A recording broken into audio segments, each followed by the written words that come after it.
out of nowhere. Well, effectively, he said that the Muerta versus Windranger matchup is interesting because Muerta can, avoid Windranger's Whirlwind when she's using it because you turn into the ghost form with your Pierce the Veil. And then before that, he said, well, the reason our starts to the tournaments early on can go a little bit poorly is that maybe we have a player. He didn't name any names specifically, but he was like, we have one player who sometimes struggles to take scrims seriously, but then when it really counts, we really pull it together and bring our A game. So maybe that's why some of the earlier stages of tournaments aren't going so well, but yeah, I mean, this is a clutch team, right? When it's crunch time, they just get it done most of the time. And, well, now it really is crunch time, because you're down 0-1. Your first game did not go according to plan, and as the panel pointed out, this is a rather unusual Gaimin Gladiators approach to a draft in this tournament. So I think it will be really inspiring to see if they start playing slower and win a late game. Right. Dare I say. But Liquid have some of their absolute ace heroes here. 33 on the Visage. They've got the Windranger again. Nisha's Puck has been ridiculous this tournament as well. As the crowd appreciating your voice line yet again, hearing that one coming out. No, I agree with you. The Nisha Puck has looked so good, and that is going to be the interesting thing to watch. Has it been a situation where now Gaimin are willing to take up and change their style a little bit, or have they been fully pressured into it? We're just going to wait for the outcome, and then we'll draw deductions from there, because that's how that works. But regardless, you can't be wrong if you let things happen first and then say, that's what I was saying. Yeah, that's what I meant all along, absolutely. Yeah, but we'll keep our eyes across all of these various different lanes, and that's the thing too, is like everybody, when they think of Gaimin Gladiators, they're thinking about all of these big aura heroes making moves around the map. Ace playing on this Primal Beast, I'm curious to see what he goes for on this one, because he oftentimes is that engine that this entire rest of the draft just sort of plays around. How do you think he's going to play this game? First of all, I want to say, make no mistake, this is one of his best heroes. We just haven't seen Gaimin play that style very much. But there have been games earlier I want to say earlier this year, and especially last year, where he was totally carrying on Primal Beast. And it wasn't necessarily taking an aura approach. It was the traditional BKB Ags, be in the middle of fights, do tons of damage, and tank the whole world with a Shiva. Could be what they're angling for here, that they feel like, all right, well, our aura strategy didn't really work against Liquid, so now instead we're going to pick heroes that team fight better, and then we're going to itemize around it in a different fashion with probably more focus on BKBs rather than the other auras.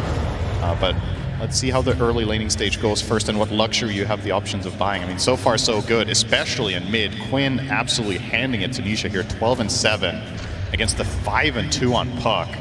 So this, dare I say, is going worse for Nisha than it did against Sniper the other day, very early on.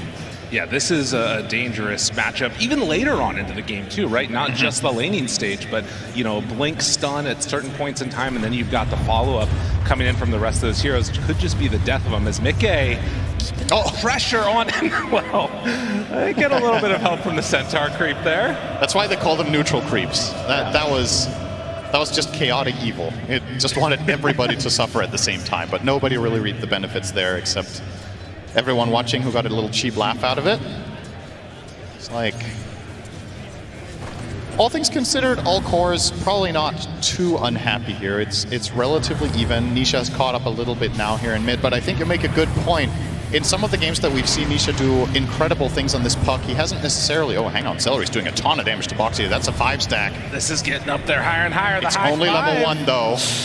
I mean, it keeps him back for the moment, but the high 5 shows he was never really that worried about his health in that movement. But yeah, able to also do a nice little shards play over the top and get that bounty rune. Yeah. You were saying I said something really smart, though, so you can keep saying that if you want. I forgot. It doesn't really happen very often. Yeah, so the thing was, it was about the Puck matchup in this game, that sometimes Puck has these pop-off games when Nisha plays it in particular. But this time, as you mentioned, Dragon Tail into Arrow is a dangerous combination, and you have the Pulverize. Even something like the Calling can actually be quite a big issue for the Puck as well. So I think the player to watch in this game, which is the case for many of Liquid's games, will be Boxy. The Tusk is the true combo breaker you have in your lineup on Liquid. I guess Clock can be a little bit of a pseudo by just breaking the fight up with Cogs. But a lot of the time, against a hero like Primal Beast, it's actually a quite interesting matchup that, generally speaking, Clockwork is good against Primal, but once Primal gets the BKB, it can quickly get quite awkward, where you cog into someone, and if Primal's in the cogs as well, he's just trampling them to death inside of those cogs. So, gotta be a little bit careful with your placements, but on paper, very good in the first 20 minutes of the game. Absolutely. And of course, they were able to sort of block out the nice counter that the Shadow Demon normally is, taking that in the first phase overall. Yeah. Could also see, as this game gets later, I wouldn't mind seeing Tofu get back and get some stacks up, because that's the other thing that Primal can really accelerate his farm through and start looking super solid if you want to play more of the stack game. And there you go, cogs are out, power shot, Ace still feeling very survivable, and he's so low and he goes down. Tofu with the last couple ticks, and he also manages to get out. Oh, he does it! The snipe! Oh, I have never cast or cursed somebody as quickly. That was actually impressive. You almost willed that kill into existence. Definitely getting out. Sorry, buddy. Well, now another banish coming. Duraccio, the calling, the silence is out. A little bit of drinking, buddies. Make sure that 33 and Boxy will be fine. Yeah, there are 3 stacks of poison there on 33, but no mana left in the tank for Celery means no chase. But yeah, it was a thing in the draft as well when we were talking about it, or looking at the Shadow Demon pick. The panel was mentioning how multiple supports made it through the pool. And the thing is, you're unlikely to want to grab the Omni Knight when you're playing into the SD. So I think for Gaimin Gladiators' perspective, they were kind of happy to see that first pick where they can just snipe counter it with SD and then also not have to ban Omni. I think that really opened up the draft for them quite nicely to go for this pivot that they have here. Ace will get power shot, big damage. Insania, slow down. Can he reach? He's getting closer. Oh, he went the other way. He tried to block it off, but there was a tree blocking his path. Does have the onslaught, but this is weird. This is still really good for the side of Liquid. The amount of time Ace has to use to run away here and then TP to base for a refill. And then they try and set this up. The wraparound coming from Insania.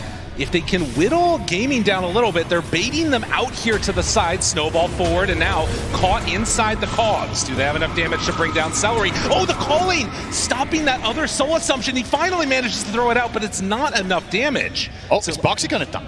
Oh man, this would be huge if they could find that kill. For a 3v2, that is an awesome outcome for Gaimin. They didn't lose anyone and they almost killed someone off. Insania has to use his healing salve, Boxy's really low and probably has to go back to base. And if both supports are out of the play for a little bit, 33, Visage is very vulnerable when it's playing 1v2. This is a hero that, you know, people will generally remember the phases of Visage just being invincible, but the first few levels on Visage, it is not a tanky hero whatsoever. He will manage to pull these couple of creeps under tower for some safety, but once this wave dies, with no supporting cast to cover him, he has to be careful. And Ace with the turnaround up on that top lane. They thought they could do something there, but no luck at all. They managed to bring down that Clockwork. Also worth noting, because they saw those supports, Liquid feel comfortable leaving this Wisdom Rune for 33. So they're going to leave him alone, and then Boxy's going to TP back out, trying to just get 33 back on the right track. Yep, going for that Wisdom Rune is going to cost him 3 creeps in the tower, though. Yeah. So.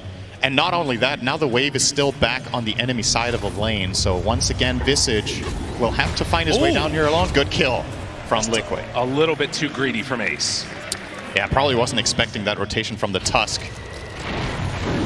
One leap charge, and Insania coming in, but not going to be able to force Tofu all the way away. Does secure at least a rune up on the top side. It's going to spawn, and Nisha should be able to get that one. It's a little bit close. Quinn's quick, but no. 33, he gets banished. They probably can't chase this. Chase Tofu, though. Right. And Tofu in trouble. Now the turn, Boxy! Bit off more than he could chew. Nisha's trying to get out with the Ace rotation. It looks like they're going to turn their sights onto Insania. 33 actually TP's into this. And now they're making the move onto Quinn, keeping him out of tower range. The TP is coming in from Shadow Demon. This is not going to be an easy kill. And in fact, after baiting the TP, now Liquid are going to be the ones that back on out. 33, another round of Soul Assumption, can take down Celery. Yes, it is enough damage. So they lose both of those supports, and now they're bringing even more in. Mickey shows up. Now they take down Ace. Liquid bringing so many numbers, and the one hero that didn't end up making the swell move. Oh, the arrow! Arrow, it comes in! Never mind, Nisha's dead too! Bro, what's happening? Yeah, There's like 9 heroes mid. Yeah, this is pretty crazy. So this is actually kind of a cascading effect of 33 having to leave bottom. The reason this turns out this way is 33 gave up. The wave was in such a bad placement down bottom against the SD Muerta, and he had no supporting cast there, so he had to leave. So he just started going mid to find some sort of impact, and it turned into this huge fight. Now he's going to die for it too. Another move underneath the tower. Gaimin Gladiators, not used to being down 1-0 in a series, but they're fighting back good in this one. This is easily the worst start 33 has had on this hero in this tournament. I think that is the biggest concern for Liquid right now. The score doesn't look too bad, the gold doesn't look too bad. Visage has 21 CS and he's level 5. And that's after taking the Wisdom Room. Right. He's still not 6-minute 10 on a core. So really unheard of here for Liquid. He's now finally going to get his 10 by TPing down here and getting that flag bearer last hit. So he will be online. But if they manage to find him again here, that would be a total travesty. Gaimin Gladiators are thinking about it, but will decide it's not worth it unless, all right, there's a haste. Quinn. Now ready to make that move around, and eyes already towards the direction where he's going to be. Smoked up, ready to head back, 33. I mean, he's playing as safe as you can possibly be. They got to know about this rotation. This is such a good read. Will it stop it from happening? Quinn's still ready to run in, yes. 33, very wise movements. Yeah. Excellent map awareness there. And as much as we talk about him struggling on the Visage, it's not like Ace is having a great game either. To be fair, both offlaners are really suffering in this individual game. And it's kind of interesting to see in a tournament where offlaners, for the most part, has been doing quite good for themselves in the early game. So we'll see who manages to find the better recovery. Visage, net worth might be a little bit, I don't want to call it inflated, but you know, he will benefit from his facet. If it weren't for that, I think they would be neck and neck on the Visage as well as the Primal. Well, and of course, that other issue that you run into as this game goes on is going to be, you know, Visage accelerating not just off of the kills, but then also you have better tower taking potential than the Primal does. Should note, they're coming through, and Tofu is right there. And now Mickey doesn't like the look of it as much, so he'll head back through the game. But it definitely feels like Primal is the one that likes to sort of get in there a little bit more in the fights, at least until 33 has those items to stay alive. Yeah, and he's also opting for the Vanguard as his first purchase here on that Primal. It's an item we don't see particularly much as the first pickup for many heroes. You know, some heroes will get Crimson at some point, but this time it is extra valuable. You're playing against the Visage familiars, you're playing against the Windranger, of course, so Crimson is a complete given. But it's not an item Primal usually buys as his first, but this game is just too good. So as far as the supports go, nobody is really having a particularly standout game in terms of experience, with the exception of Tofu, who... Oh, hang on. That's a good curse right there. I mean, he was having a good game until that. Okay, maybe he's still. No, he's still. No, he's still. Thought maybe I had another leap in this pocket, but no. So the reason I was looking at this was all the supports were level 5 except for Tofu, but now Celery will pick up his 6. Clockwork is almost 6, and Boxy is a little bit off. So it does give a slight advantage Gaimin because they have all their spells unlocked to take fights. But with that, death on the Mirana might slow things down a little bit and get them caught up. Tofu in the last game of Mirana was having very little farm. This might have been something they talked about post-game, that they want to build up the Mirana a little bit more than they did. Right. And this time around already, he has half the farm that he did last game at 35 minutes. He has it minute 12 in terms of raw CS. And that will, of course, reward him the earlier level 6. Let's see if this move is going to be successful for Gaimin. They're scanning right now on the gate to see if Windranger went through. They're also going to bring the Shadow Demon through this one. So Mickey, if he does not get a read quickly, this is going to be an easy bring down. And I think with this Blink Dagger reveal, jump forward, stun, there's creeps in the way, he can't get the arrow in time. And so Mickey lands the shackle and gets some separation. Now the hook shot, the turnaround, sometimes farming keeps you alive. As Mickey was not going to get hit by that arrow, and they're also going to bring down this Shadow Demon. Boxy makes the move forward, they give the kill over to 33. I mean, whether lucky or good, Liquid are just winning right there. Yeah, the timing just wasn't the right one there with the creeps coming in, as you said, blocking off the arrow, so Gaimin couldn't commit fully for that, and that's a really nice turnaround for Liquid. Not only do they keep Windranger alive and find 2 kills, there's some soul assumption action. Yeah. Visage just gets that nice bonus gold on the last kill, which is going to propel him into a much better position in the game than prior. Now with this 14-minute wisdom, will Liquid actually make it in time? This is pretty close. I think they're too late. God, that is a big round of people running forward and gonna find that kill onto Celery. Duraccio just going to back away, realizing that there's a lot of danger coming his direction. Yeah, and I mean, I think the Crimson is an interesting choice. It's something we can talk about here a little bit too, to help try and keep these towers alive a little bit. But honestly, if they bring numbers like that, I don't think Crimson's going to keep these tier 2s alive, even if they want to keep that pressure on. No, it's more a matter of can you have the staying power in fights. Right. We've seen plenty of fights with Liquid once they get this Windranger up and running, and together with the Visage, they have to buy this item on the side of Gaimin. So he's the only real candidate who could get it on this Primal Beast, so he'll have to, arguably maybe you could say, sacrifice going for the build that Primals often want to do with the BKB. Yeah. He'll get it later. As we've said a couple of times already, Ace's game is just not that great, and that has seemed like a recipe for disaster in a lot of Gaimin's losses. Is when Ace isn't off to a good start, some of the times the tempo just can't really match what they like to look for. Liquid once again in a very comfortable position. Maybe again with the Crimson and then potentially having like Gleipnir timing on the Dyrachyo Muerta, there could be something more that they make work at that stage. Liquid already have the Gleipnir completed. It looks like they want to make another go of this. And again, you know, blink stun from Quinn into an arrow. This should be a pretty easy kill on everybody, but the counter move being made by Liquid right now into these Ancients. If Insania finds them, off to the side, there's creeps in the way. Dyrachyo, does he realize who's nearby? The jump forward, hook shot in. They have the snowball, they have the kill. Liquid just smelling blood in the water and going hunting. Yeah, are they going to go to try to steal the stack as well? This is kind of slow with just Puck and Clockwork. We'll want to try to also defend. They want to keep everything alive here, bringing the numbers against Ace and the Siege Creep. Can they even stop this push? Maybe yes. The tower will stay alive, but it will be in deny range. I mean, this is so good too because they're not showing that there's two heroes still over to the Quinn's side. going to jump him. Instant drinking buddies. And now they go, trying to find what they can do, and the jump through coming from Ace control, but immediately broken. Now Mickey goes in with that focus fire. Ace still trying to do what damage he can, but there's just not enough HP on Quinn to go for this fight. This is the other thing. I was talking about BKB on Primal, but you know, against these heroes, sometimes you also want to get that Blade Mail.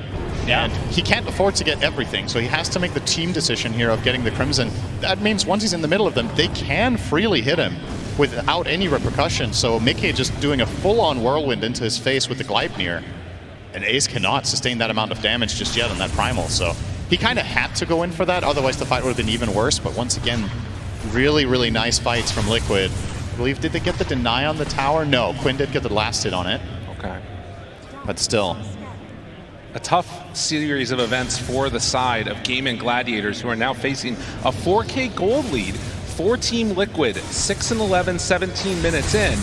And while we keep talking about all these items that seem like they're going to be great, if they don't get to that net worth sort of critical status, Gaimin are just going to be sitting ducks here. I mean, is this the point in time in the game where we start seeing that patented, like, you know, split push style spread out across the map, or do you think there's still ways that Gaimin can fight here? I think split pushing seems like a very dangerous proposition against the heroes you're facing. Clockwork can get vision with the rockets. You've got Puck, who's one of the best catch heroes on the map, who can combo with seemingly any of the other heroes and find kills on stragglers or random heroes off on their own. I think for Gaimin, you're probably thinking about, let's get this Crimson and try again and get a better angle. And for them, I think the best possible fight is jumping and killing Tusk. Right. And then starting the fight and building it around that. But well, speaking of jump, Nisha has eyes on Ace. They see him here again. The Wind Ranger moving into position. Two supports a little bit to the north. Can they get away on Ace? It's going to just go for the TP out, but the snowball comes in time. And again, in the grave. And in fact, it's the Visage that finishes the Crimson Guard first. He's now ahead of every Radiant hero. Can you believe it? Just these couple of moves where Soul Assumption is involved, and 33's game is completely recovered. They even find Tofu, a little freebie there. And this is what you're talking about, the dangerous split push. Even without the Clockwork, they're finding these pickoffs as they happen. But they have the Crimson Guard done now.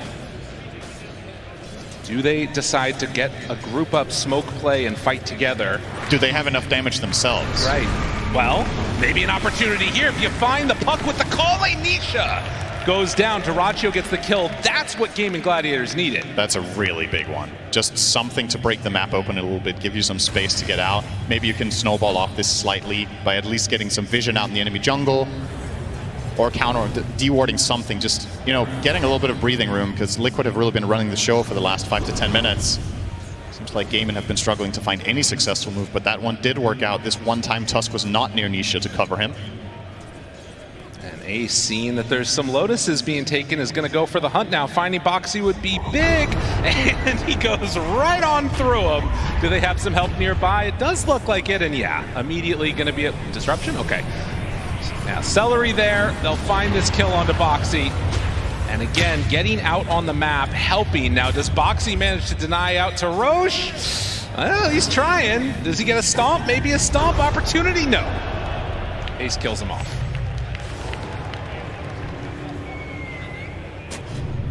Couple of kills found for Gaimin now. Mike is still farming up an absolute storm on this Windranger. Level 16, almost has BKB. Another Dragon Tail. And this is a tough one. Not going to happen. No chance, and Nisha now shows back up. They're moving in. Power shot, not quite enough. Disruption. Ace moves forward. Crimson Guard mitigating a lot of this damage. Trying to find anybody to jump onto. Duraccio trying to stand tall here too, but the magic damage coming through is just a little bit too much in the hit forward. Quinn not able to save, and now he might be in further trouble as well. And Sadie comes all the way out of nowhere, and the Cogs push back 4 dead. Liquid, they're just looking too good in this series. Yeah, I mean, in reality, how close has this series really been? This is the upper bracket finals. This is for a grand final slot, and Liquid just seems flat out better today so far in both games. The first game might have looked a little bit closer on gold, but that was against a lineup that was meant to win early.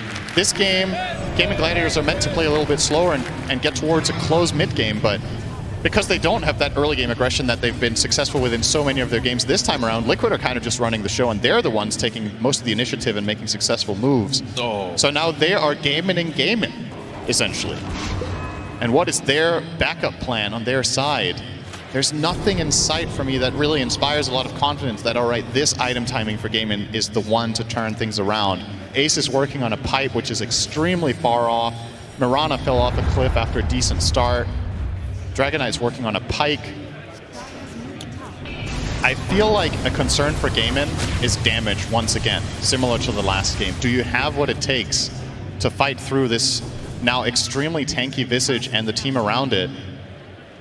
What is your damage really coming from? It's mainly the Muerta, and she needs multiple items before she can reliably stand her ground. We saw her just getting obliterated in previous fights a couple times. Wow, you can see that win probability right now very much into the favor of Team Liquid, and I think it speaks to just the way that this game has not gone how Gaimin saw it, right? You look at this draft, you think about a DK stun to start the fight, and then the Primal's there this entire time Muerta's hitting, but the reality of the situation has been it's been a lot of sort of awkward little engagements where they haven't been able to have that damage you're talking about of the Muerta because there's no bulk in front of her. But a tough situation, and Liquid wanted to put the screws to them, start pressuring this tier 2 tower while Gaimin just try and get their items. Oh, they see Quinn when he would blink away. Hook shot! Now he does have a Hurricane Pike. Can he get out of here in time? Yeah. Looks like he's going to be able to escape before any Quail comes out. They do force 2 TPs though, and they still get the tower, so this is still a great victory for Liquid. Now that Gaimin port down there, they're losing some efficiency out on the map. Some of the farm that they could have got while just sacking that tower, they feel like they have to help out Quinn. And of course, an opening here if they want to go for it. Roshan, very much available. We see again now Mike going for the same item as last game, that Revenant's Brooch, which I believe you told me just before this game. Kevin, so. All right, so Purge told you, who told me, that so the downside to Revenant's Brooch is that whenever it's activated, you lose 50 mana per attack, but Focus Fire, or excuse me, Whirlwind, doesn't work that way. Right. It doesn't count as attacks in the same fashion, so effectively you're firing out all of these shots with your Revenant's Brooch at 0 mana cost. Pretty disgusting. And of course, with an Aegis in hand on Nisha, able to set that stuff up all the more easily. Now there is going to be a pipe, like we talked about, which will be a nice pickup for Gaimin. But the question is, are they going to be in too big of a hole to make it work at that point in time? I mean, the classic answer to this is like, oh, they're not going to be able to go high ground against us. But nobody goes high ground anyways now. So maybe they will end up doing that right now in Liquid, though. It is. It is a real possibility that they just try to get it done here and now. I think it's kind of difficult for Gaimin to overwhelmingly win a fight. Maybe they can tie it or, you know, slow them down. But if you're the one taking initiative here, okay, wait a second. Quinn, onto Insania. Find one. Nisha's there too. And you can see they don't even feel confident going for it. Clockwork, never an easy kill, but particularly the tower is gone. Wait, what? He got the tower. Drinking Buddy's Visage. Okay, that's a thing. That's a problem. They Drinking Buddy's Visage and the tower died. Oh my god.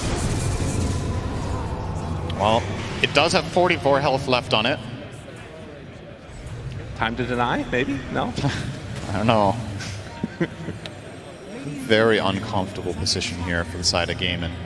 They really want to get this Muertes BKB so that they can finally just stand in the fight and deliver, but it's still 3,000 gold to go here for the side of Gaimin on Duracho, and how do you get that space on the map? I think Liquid are just going to keep shoving in bottom really aggressively, and if you don't keep sending heroes back to defend, you lose barracks. If you do send heroes back to defend, it's hard to find farm. So if they just keep this aggression up, maybe one hero from Gaimin can try to find something out on the map, but if you put multiple out there, the lane is just over. So, dude, they're gonna do it again. Look at this bird, how much damage it does.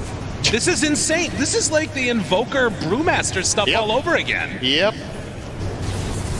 Wow, as if it wasn't already strong enough. Now taking, I mean, they're gonna have a Crimson Guard here, but it's basically a full melee rack's done.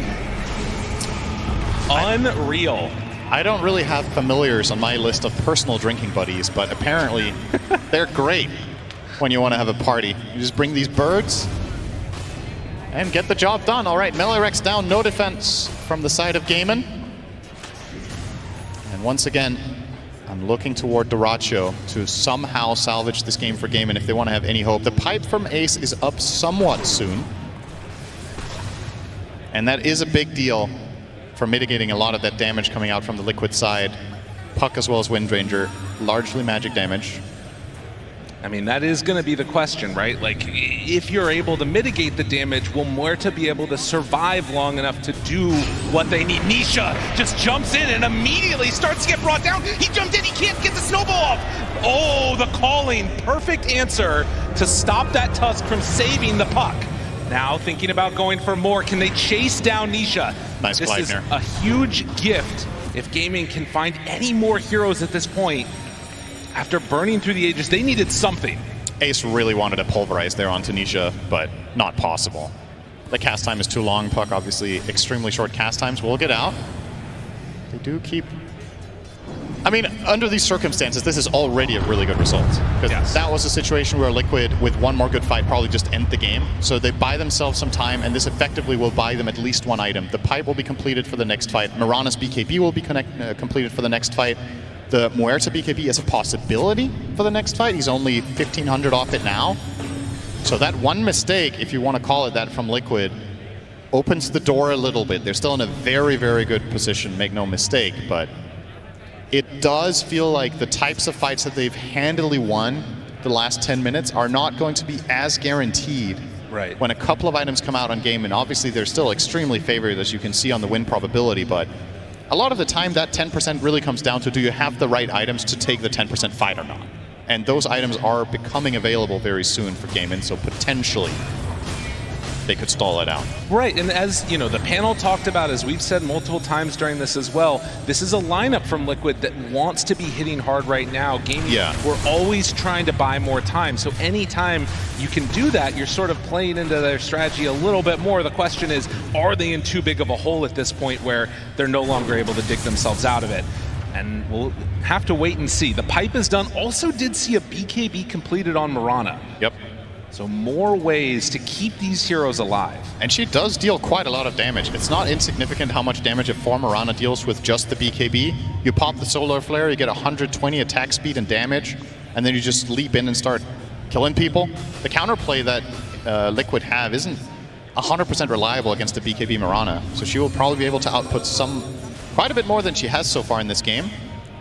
On the side of Liquid, though, what big items do we have coming their way? So the brooch was completed. Puck almost has a Parasma. Unless he wants to complete the Lincolns instead. He's got a little bit of everything, it seems like, right now on Nisha. Yeah, a bunch of different Sure, stuff. that's what is happening actually with his inventory. Is he going Lincolns? Yeah, but he doesn't have it in his quick buy, so he bought 2 components for Lincoln's, but doesn't have it in quick buy. Now he is going Parasma. Okay. This is a little bit odd. It's almost like he changed his mind twice. Just back bought to the back. wrong recipe. It's fine. It happens. Didn't read the patch notes.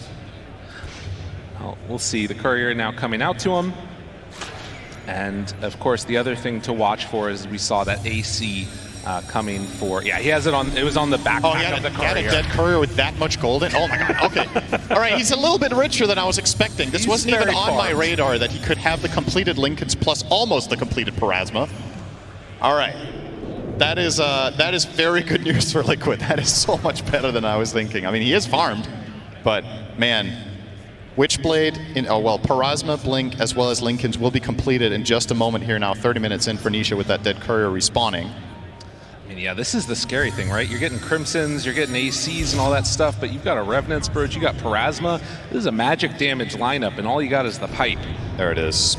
This is a lot. This is a sick upgrade with how much... If you think of the last fight that just played out, Nisha just got 2 major items leading into the next one. So...